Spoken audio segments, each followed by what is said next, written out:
শাহবাগে যেদিন বাতাসা মুড়ি দিয়ে আমরা বাতাসা বৈঠক দিয়ে আমার নির্বাচনী প্রচারণা শুরু করেছিলাম, তখন এক ভ্যানওয়ালা চাচা, উনি অন্যমনস্ক হয়েছিলেন। আমি লিফলেট দেওয়ার চেষ্টা করছি অনেকক্ষণ, উনি আমার দিকে তাকানো নাই। পুরো ফ্যাসিবাদী আওয়ামী গোষ্ঠী এবং এদের সাথে যারা বন্ধু বান্ধব, এরা এইটাকে নিয়েই করবার চেষ্টা করলো যে দেখো এদেরকে মানুষ ফিরেও তাকায় না, কি নির্লজ্জ। তারপরেও আমি লিফলেটটা দিতে চাই, এবং তারা যেটাকে নির্লজ্জ কাজ মনে করে ওটা আমাদের জন্য সম্মানের। আমাকে মানুষ উপেক্ষা করবে, আমার গায়ে ময়লা পানি ফেলবে, যতক্ষণ না পর্যন্ত আমার উপরে শারীরিক বড় করে আঘাত করবে। দেখেন এখানে 3.5 লাখ ভোটার, সবাইকে আমাকে পছন্দ করবে এটা কোনো কথা?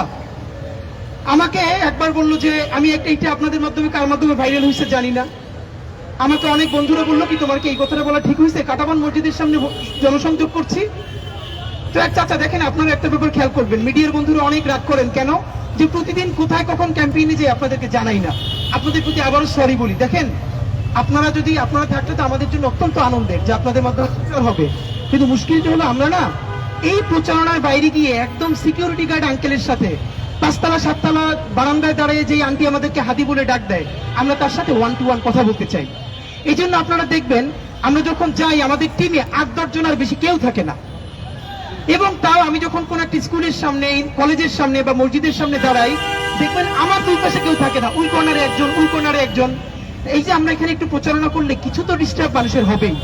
আমাদের এবারে সব থেকে বড় পলিসি হলো মানুষকে কত কম বিরক্ত করে, কত কম ডিস্টার্ব করে ইলেকশন ক্যাম্পেইন করা যায়। আলহামদুলিল্লাহ এটা আমরা এস্টাবলিশ করে ফেলেছি। শত শত মানুষ দেখেছি ফেসবুকে পোস্ট দিয়েছে যে মানুষকে কত কম বিরক্ত করে ইলেকশন ক্যাম্পেইন করা যায়, এটা একটা নজির স্থাপন আমরা করছি।